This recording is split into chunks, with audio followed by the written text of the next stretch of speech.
Hey my reactors, happy Monday. So this is the last chapter in the fire, and it's chapter 6. See the way this book is, they got the headlines and then they go from chapter to chapter from that. So let's go with chapter 6. I was clean when I woke. Hold up. I was clean when I awoke before dawn the next morning. I was wearing an old flannel nightgown that I hadn't worn since Kevin and I were married, and that I never wore in June. On one side of me was a canvas tote bag containing a pair of pants, a blouse, underclothing, a sweater, shoes, and the biggest switchblade knife I had ever seen. The tote bag was tied to my waist with a length of cord. On the other side of me lay Kevin, still asleep, but he woke up when I kissed him. "You're still here," he said with obvious relief, and he hugged me, reminding me painfully of a few bruises. Then he remembered, let me go, and switched on the light. "How do you feel?" "Pretty well." I sat up, got out of bed, managed to stand up for a moment. Then I got back under the covers. "I'm healing." "Good. You're rested, you're healing. Now you could tell me what the hell happened to you. And what's a patroller?" All I could think of was the highway patrol. I thought back to my reading. A patroller was a white man, usually young, often poor, sometimes drunk. He was a member of a group of such men organized to keep the blacks in line. What? Anyway, y'all. Every time I read, I be burping and stuff because I had just got finished eating. Patrollers made sure the slaves were they were supposed to be at night, and they punished those who weren't. They chased down runaways for a fee, and sometimes they just raised hell. Had a little fun terrorizing people who weren't allowed to fight back. Kevin leaned on one elbow and looked down at me. "What are you talking about? Where were you?" "In Maryland, somewhere on the eastern shore, if I understood Rufus. "Maryland? 3,000 miles away? In what? A few minutes?" "More than 3,000 miles. More than any number of miles. I moved to relieve pressure on and especially tender bruises. Let me tell you all of it." Wait a minute, y'all. My daughter too loud, and I gotta close this door.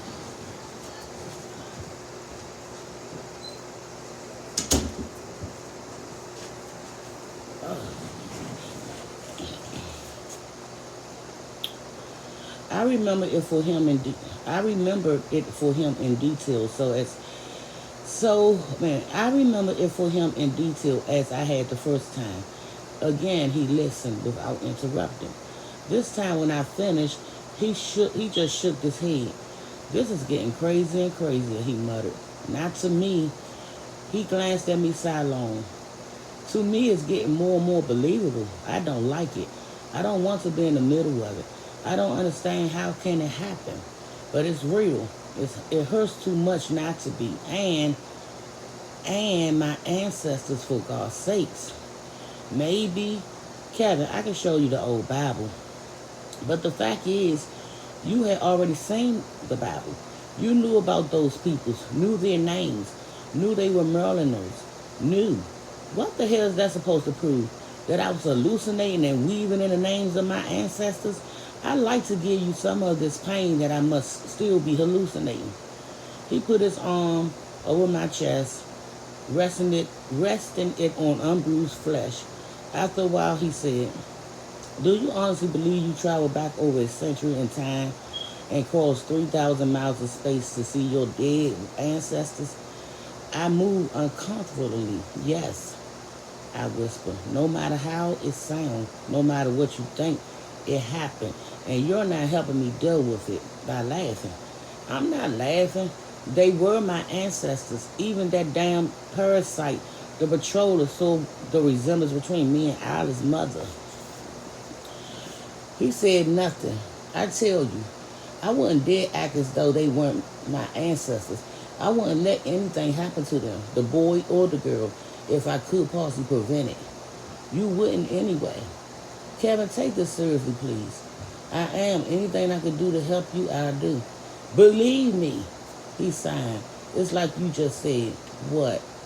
I wouldn't dare act as though I didn't believe you. After all, when you vanish from here, you must go someplace.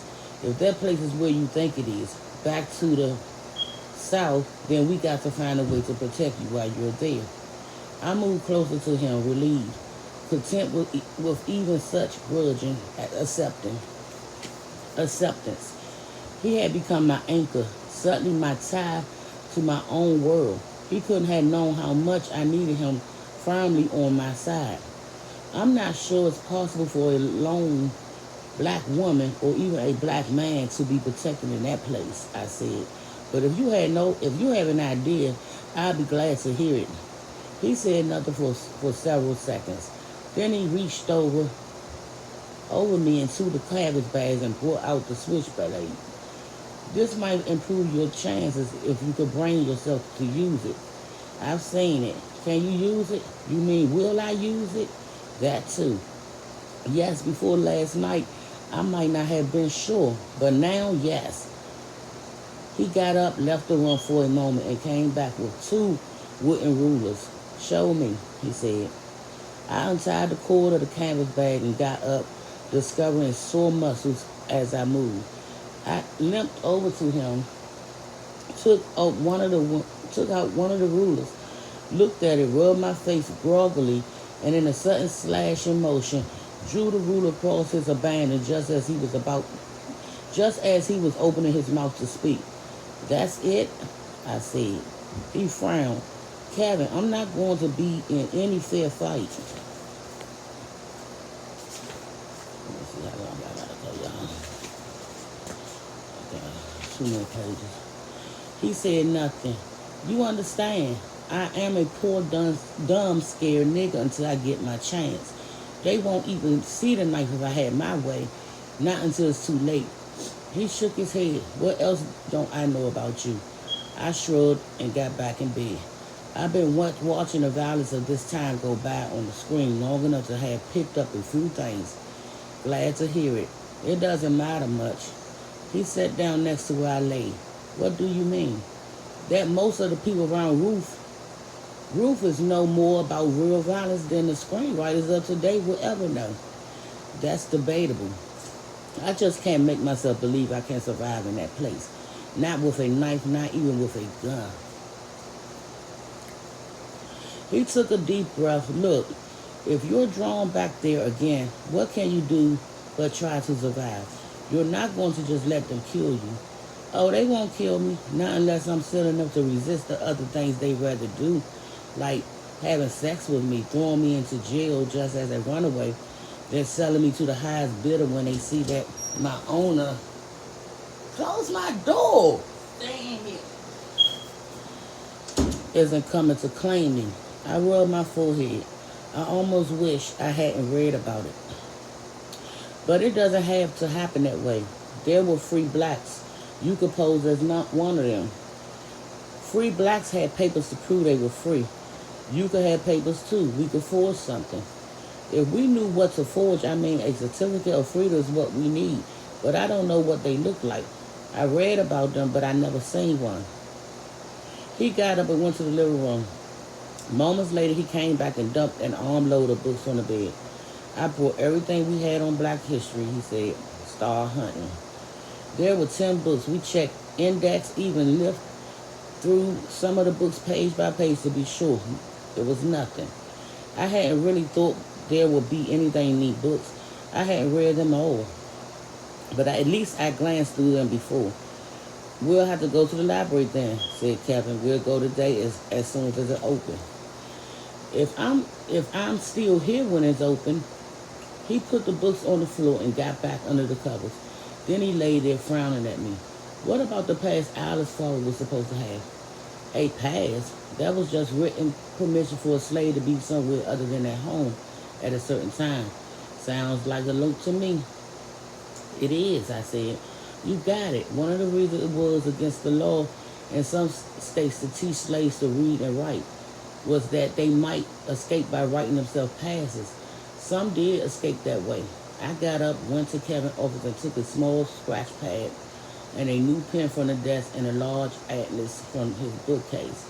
I'm going to tear Merlin out, I told him as I returned.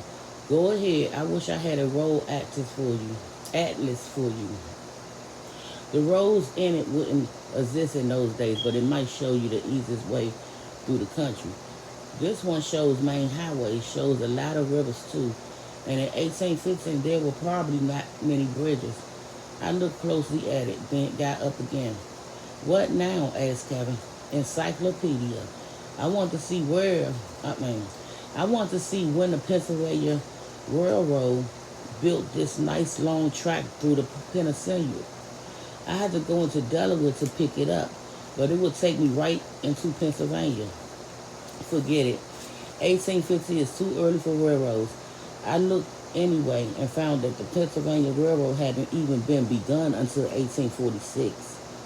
I went back to bed and stuffed the pen, the map, and the scratch pad into my canvas bag. Tie that cord around you again, said Kevin. I obeyed silently. I think we may have missed something, he said. Getting home may be simpler for you than you realize. Getting home here, you may have more control over your return than you think. I don't have any control at all. You might. Listen, remember the rabbit or whatever it was that you said ran across the road in front of you? Yes. It scared you, terrified me. For a second, I thought it was. I don't know, something dangerous. And you feared made you dizzy. And you thought you were coming home. Does fear usually make you dizzy? No, I don't think it did this time either. At least not in any normal way. I think you were right. You did almost come home. Your fear almost sent you home. But I was afraid the whole time I was dead.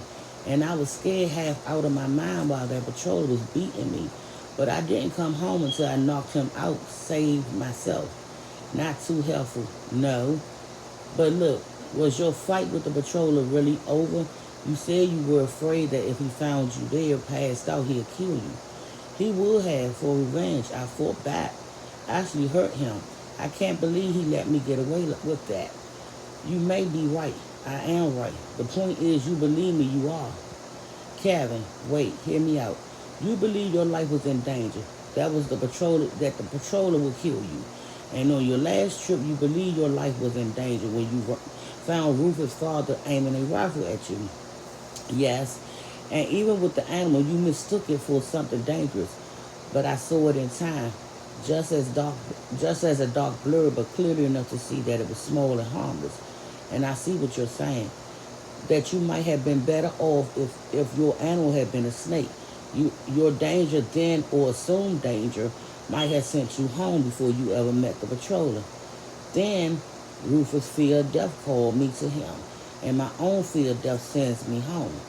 So it seems that doesn't really help, It could.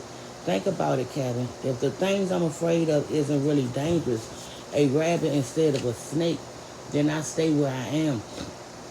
If it is dangerous, it's liable to kill me before I get home. Going home does take a while. I have to get through the dizziness, the nauseous seconds. Second counts when something is trying to kill you. I wouldn't dare put myself in a danger in the hope of getting home before the X failed. And if I got into trouble by accident, I wouldn't dare just wait passively to be saved. I might wind up coming home in pieces. Yes, I see your point. I signed. So the more I think about it, the harder it is for me to believe. I could survive even a few more trips to a place like that. That's just too much that could go wrong. Will you stop that? Look, your ancestors survived that era, survived it with fewer advantages than you have. You're no less than they are. In a way, I am. What way? Strength, endurance to survive. My ancestors had to put up with more than I could ever. Much more, you know what I mean? No, I don't, he said with annoyance. You're working yourself into a mood that could be suicidal if you're not careful. Oh, but I'm talking about suicide, Kevin? Suicide or worse. For instance, I would have used your knife against the patroller last night if I had to. I would have killed him. That would have ended the immediate danger to me, and I probably wouldn't have come home. But if that patrol of friends had caught me, they would have killed me. And if they hadn't caught me, they would probably have gone after Alice's mother. They, they may have anyway. So either I would have died or I would have caused another innocent person to die. But the patrollers were trying to. He stopped, looked at me. I see. Good. There was a long silence. He pulled me close to him. Do I really look like that patroller? No. Do I look like someone you can come home to from where you may be going? I need you here to come home to. I already learned that. He gave me a long, thoughtful look. Just keep coming home, he said, finally. I need you here too.